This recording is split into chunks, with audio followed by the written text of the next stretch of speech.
السلام علیکم ناظرین، ایک اور بہترین ویڈیو کے ساتھ آپ کی خدمت میں حاضر ہیں۔ سوچ بدلو، زندگی بدلو۔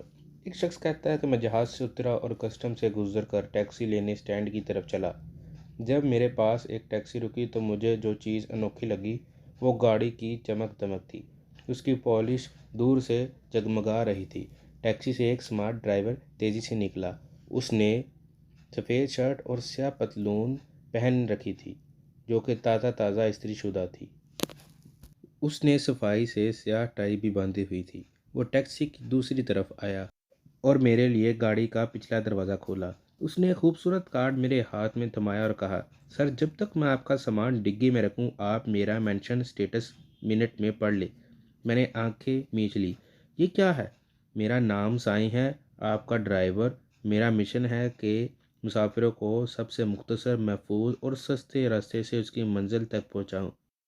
میرا دماغ بھگ سے اڑ گیا تھا۔ میں نے اس کے آس پاس دیکھا تو ٹیکسی کا اندر بھی اتنا ہی صاف تھا جتنا کہ وہ باہر سے جگمگا رہی تھی۔ اس دوران وہ اسٹیئرنگ سنبھال چکا تھا۔ سر، آپ کافی یا چائے لینا پسند کریں گے؟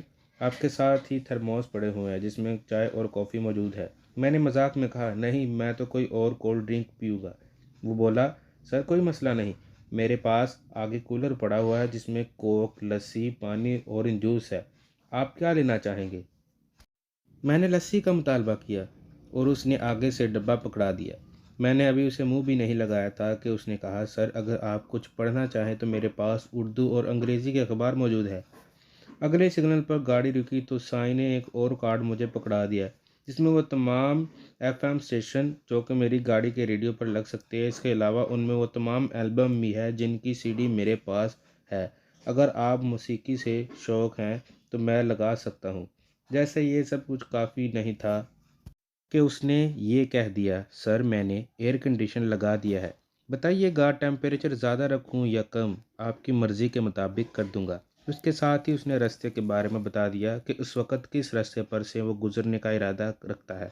اس وقت وہاں رش نہیں ہوتا۔ پھر بڑی پتے کی بات پوچھی، اگر آپ چاہیں تو راستے سے گزرتے ہوئے آپ کو اس علاقے کے بارے میں بتا سکتا ہوں، اور اگر آپ چاہیں تو اپنی سوچوں میں گم رہ سکتے ہیں۔ وہ شیشے میں دیکھ کر مسکرایا۔ میں نے پوچھا، سائیں، کیا تم ہمیشہ سے ایسے ٹیکسی چلاتے رہے ہو؟ اس کے چہرے پر پھر سے مسکراہٹ آئی۔ نہیں سر، یہ کچھ 2 سال پہلے میں نے ایسا شروع کیا ہے۔ اس سے قبل 5 سال پہلے میں اسی طرح کرتا تھا جیسے دوسرے ٹیکسی والے کرتے تھے۔ میں اپنا سارا وقت شکایتیں کرتے ہوئے گزارتا تھا۔ پھر میں نے ایک دن کسی سے سنا کہ سوچ کی طاقت کیا ہوتی ہے۔ یہ سوچ کی طاقت ہوتی ہے کہ آپ بطخ بننا پسند کریں گے کہ عقاب۔ اگر آپ گھر سے مسائل کی توقع کر کے نکلے تو سارا دن برا ہی گزرے گا۔ بطخ کی طرح ہر وقت کی ٹر سے کوئی فائدہ نہیں۔ عقاب کی طرح بلندی پر اڑو تو سارے جہان سے مختلف لگو گے۔ یہ بات میرے دماغ کو تیر کی طرح لگی اور اس نے میری زندگی بدل دی۔ میں نے سوچا، یہ تو میری زندگی میں ہے۔ میں ہر وقت شکایتوں کا انبار لیے پھرتا ہوں، بطخ کی طرح سے ٹر کرتا رہتا ہوں۔ میں عقاب بننے کا فیصلہ کیا۔ میں نے ارد گرد دیکھا تو تمام ٹیکسیاں گندی تھی۔ ان کے ڈرائیور گندے کپڑوں میں ملبوس ہوتے تھے، ہر وقت شکایتیں کرتے رہتے تھے اور مسافروں کے ساتھ جھگڑتے رہتے تھے۔